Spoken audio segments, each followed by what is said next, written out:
Hello everyone, মই আজি কেইজনমান ষ্টুডেণ্টৰ এখন মাৰ্কশ্বিটত কেনেকৈ total mark, average and result calculation কৰিব পাৰি তাৰ বিষয়ে শিকাবলৈ লৈছোঁ। তাৰ কাৰণে ফাৰ্ষ্ট টাইম আমি কেইজনমান ষ্টুডেণ্টৰ ডাটা ইনপুট কৰি ল'ব লাগিব। ফাৰ্ষ্ট টাইম মই লৈছোঁ marksheet, next name of student, roll নং, ছাবজেক্ট লৈছোঁ, ছাবজেক্ট 6টা লৈছোঁ, then total mark, average and result. এতিয়া আমি কি কৰিম, ফাৰ্ষ্ট টাইম আমি ডাটাবোৰ ইনপুট কৰি যাম। ইয়াতে ডাটাবোৰ ইনপুট কৰি যাবা।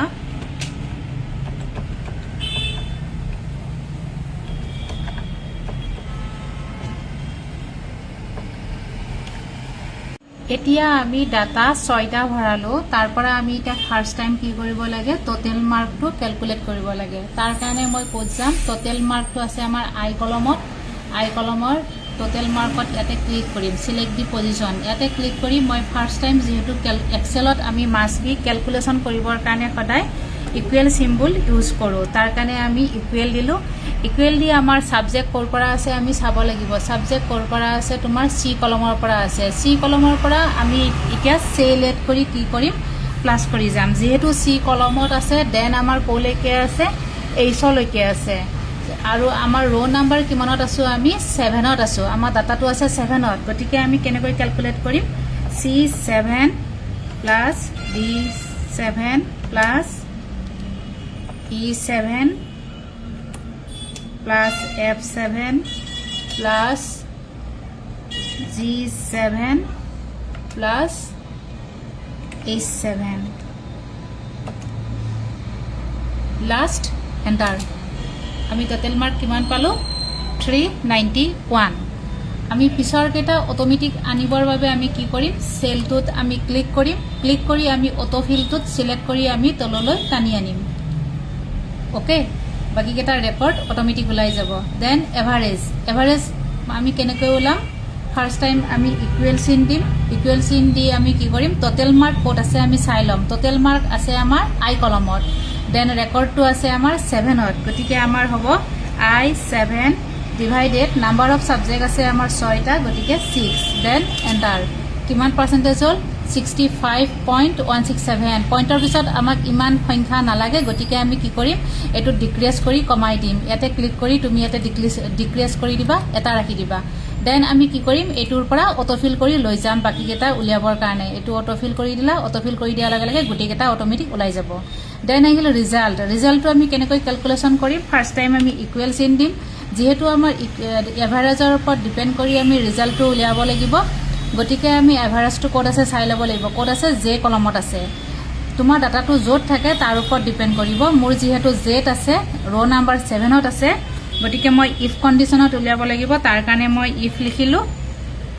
ইফ লিখি ব্ৰেকেটৰ ভিতৰত তোমাৰ মই যিহেতু ইয়াতে ভেৰিয়েবলটো লিখিছোঁ তোমাৰ AVG, গতিকে মই দিলোঁ AVG গ্ৰেটাৰ দেন ইকুৱেল তোমাৰ 60, কমা কোটেশ্যন মাৰ্কৰ ভিতৰত তোমাৰ ফাৰ্ষ্ট। FIRST লিখা, 1ST লিখা তোমাৰ নিজা কথা, যেনেকৈ লিখা। নেক্সট কমা। এইবাৰ আমাৰ ফাৰ্ষ্টৰ কণ্ডিশ্যনটো হৈ গ'ল। এইবাৰ আমাৰ আহিব ছেকেণ্ডৰ কণ্ডিশ্যন। ছেকেণ্ডৰ কণ্ডিশ্যনৰ কাৰণে এতিয়া আমি লিখিম if AVG greater than equal 45, comma quotation মাৰ্কৰ ভিতৰত তোমাৰ second, quotation mark close, comma. Next এইবাৰ আহিব থাৰ্ডৰ condition, if bracket begin AVG greater than equal 30, comma quotation মাৰ্কৰ ভিতৰত তোমাৰ third, quotation mark close. Again যদি আমাৰ ষ্টুডেণ্টে ফেইল কৰে তেতিয়াহ'লে আমি ফেইল অপশ্যনটো ৰাখি থ'ব লাগিব। আমাৰ বিগিনিঙত যিহেতু আমি ইয়াতে চাই ল'বা তোমালোকে, ইয়াতে 1 2 3 তিনিডাল ব্ৰেকেট বিগিন কৰিছোঁ, গতিকে আমি এণ্ডিঙত কি কৰিম, তিনিওডাল একেলগে দিম। Next enter. Next okay. ইয়াতে আমাৰ কি হৈছে, কোটেশ্যন মাৰ্কটো ৰৈ গৈছে, গতিকে আমি কোটেশ্যন মাৰ্কটো এগেইন দি দিব লাগিব। Next enter.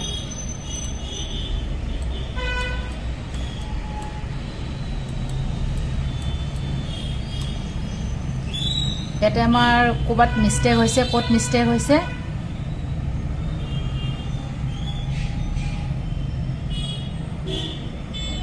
ইয়াতে আমি কি দিয়া নাই তোমাৰ কলম নাম্বাৰটো দিয়া নাই গতিকে কলম নাম্বাৰটো দিবৰ বাবে আমি ইয়াতে কি লিখি দিব লাগিব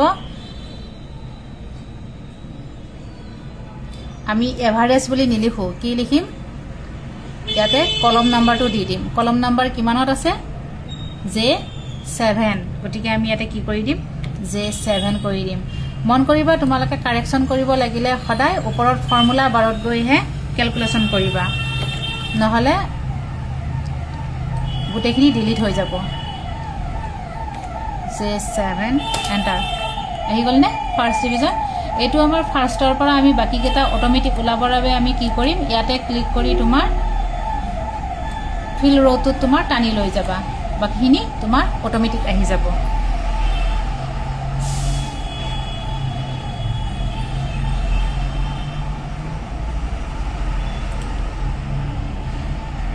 এতিয়া আমি ডাটাখিনি কি কৰিম সেটআপ কৰিব লাগিব সেটআপ কৰাৰ কাৰণে তোমাৰ ফাৰ্স্ট টাইম তুমি সেল পেজটো সেটআপ কৰি লবা পেজ লেআউটত যাবা পেজ লেআউটত গৈ পেজ সেটআপত যাবা পেজ সেটআপত গৈ আমি যেহেতু পোৰ্ট্ৰেট কৰিম গতিকে তোমাৰ পেপাৰ সাইজ A4 লবা A4 and portrait and then okay এবাৰ তোমাৰ আমাৰ যেহেতু টোটাল মাৰ্ক এভাৰেজ ৰিজাল্ট ডাটাটো তোমাৰ কি হৈছে সাইডত কাটি গৈছে পেজটোৰ পৰা গতিকে আমি কি কৰিম এখিনি তোমাৰ আগুৱাই লৈ আনিম এটো তোমাৰ সেল বিলাক তুমি আগুৱাই লৈ আনা এটো তোমাৰ ওয়াৰ্ক টেক্সট কৰি দিয়া ওয়াৰ্ক টেক্সট কৰিবলৈ তোমাৰ হোমত গৈ ওয়াৰ্ক টেক্সট দেন তোমাৰ সাবজেক্টটো তুমি মাৰ্জ কৰি দিব লাগিব একিটা গুটেই কেটা ৰটো মিলি তুমি মাৰ্জ কৰি দিয়া মাৰ্জৰ বিষয়ে মই আগৰ ভিডিঅত জনাইছোৱে নেক্সট আহিল তোমাৰ সাবজেক্টবোৰ এটা তোমাৰ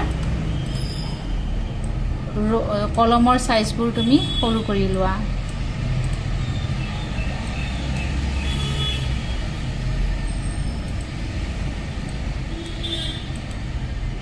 ওয়াৰ্ক টেক্সট কৰি দিয়া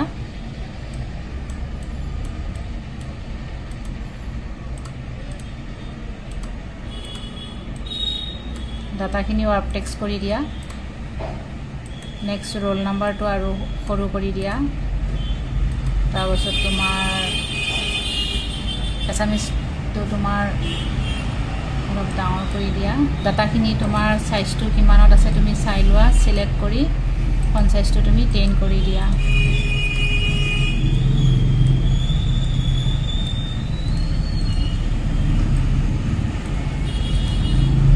ওয়াৰ্ক টেক্সট কৰি দিয়া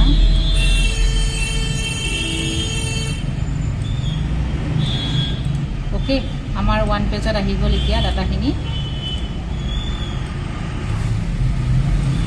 এবাৰ আমি কি কৰিম সাবজেক্টটো আমি মাৰ্জলৈ লৈ গলো এলাইনমেন্টটো আমি আপাৰলৈ লৈ যাওঁ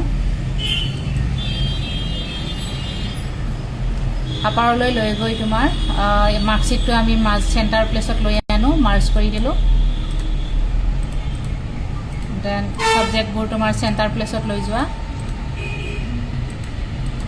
এতিয়া আমাৰ ডাটাবোৰ অল টোটাল সিলেক্ট কৰি তুমি সেন্টাৰ কৰি দিয়া ওকে এখিনি কমপ্লিট হৈ গল এতিয়া আমি কি কৰিম কালাৰ কৰিম বা ৰো নাম্বাৰ ৰোবোৰ দিম কলমবোৰ দিম বৰ্ডাৰবোৰ দিম তাৰ কাৰণে তোমাৰ এটো যদি তুমি কালাৰ দিব বিচাৰা এটো তুমি সিলেক্ট কৰিলা সিলেক্ট কৰি ফন্ট কালাৰৰ কাৰণে আমি ক'ত যাব লাগিব এজ যাব লাগিব তুমি ফন্ট কালাৰ দিব পৰা দেন তোমাৰ ফিল কালাৰৰ কাৰণে তুমি যাব লাগিব ফিল অপচনত তোমাক ফিল কালাৰ যেনেকুৱা ধৰণৰ লাগে এটা দিলা তাৰপিছত তোমাৰ এটুত তুমি ফিল কালাৰ দিলা বেলেগ দিব পাৰা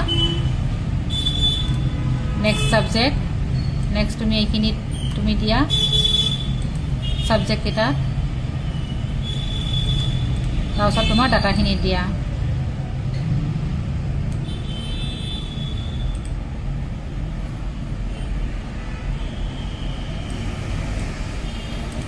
ওকে এতিয়া তোমাৰ আমাৰ কি হৈ গল এতিয়া আমি বৰ্ডাৰবোৰ দিব লাগিব বৰ্ডাৰবোৰ দিবৰ বাবে আমি কি কৰিম তাতে আউটসাইড বৰ্ডাৰটো আমি দি লম আউটসাইড বৰ্ডাৰৰ কাৰণে বৰ্ডাৰ অপচনত যাবা আউটসাইড বৰ্ডাৰ দেন তোমাৰ ইয়াতে এটুত আউটসাইড বৰ্ডাৰ দিবা তাৰ পাছত তুমি ইয়াতে মেইনলি সাবজেক্টবোৰত কি কৰিবা অল বৰ্ডাৰ কৰি দিবা অল বৰ্ডাৰ যেহেতু আমাক এখিনিত নালাগে এখিনি আমাৰ কি কৰিবা ফিল কালাৰ দি থৈ দিবা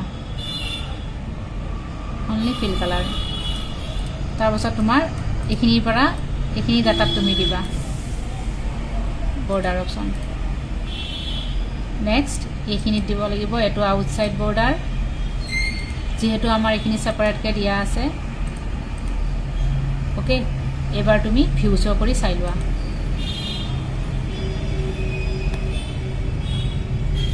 হৈ গ'ল নে আমাৰ মাৰ্কশ্বিট এখন এতিয়া তোমাৰ সম্পূৰ্ণ হৈ গ'ল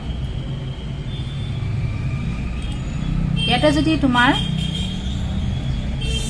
ৰোল নাম্বাৰবোৰ আমি অটোমেটিক আনিব বিচাৰোঁ তেতিয়াহ'লে মই কি কৰিম সিলেক্ট দি টু কলম দুটা কলম সিলেক্ট দি টু ৰ' নাম্বাৰ দুটা ৰ' নাম্বাৰ আমি সিলেক্ট কৰি ল'ম সিলেক্ট কৰি আমি কি কৰিম অটোফিলটোৰে তোমাৰ তললৈ টানি নিবা অটোমেটিক তোমাৰ বাকি তলৰ যিবিলাক তোমাৰ সংখ্যা লাগে সেইবোৰ তোমাৰ অটোমেটিক আহি যাব নেক্সট ইয়াতে আকৌ তুমি ডাটা ইনপুট কৰিবা ডাটা ইনপুট কৰি তোমাৰ বাকিখিনি তুমি কমপ্লিট কৰিবা বৰ্ডাৰখিনি নালাগিলে তুমি ইয়াতে কি কৰিবা ডিলিট অপশ্যন কৰি দিবা এতিয়া তুমি ভিউ শ্ব'টো চাই লোৱা আমাৰ ডাটা মাৰ্কশ্বিটখন আমাৰ কমপ্লিট হৈ গ'ল যদি ভিডিঅ'টো ভাল লাগিলে এটা লাইক কৰি দিবা এণ্ড শ্বেয়াৰ কৰি দিবা থেংক ইউ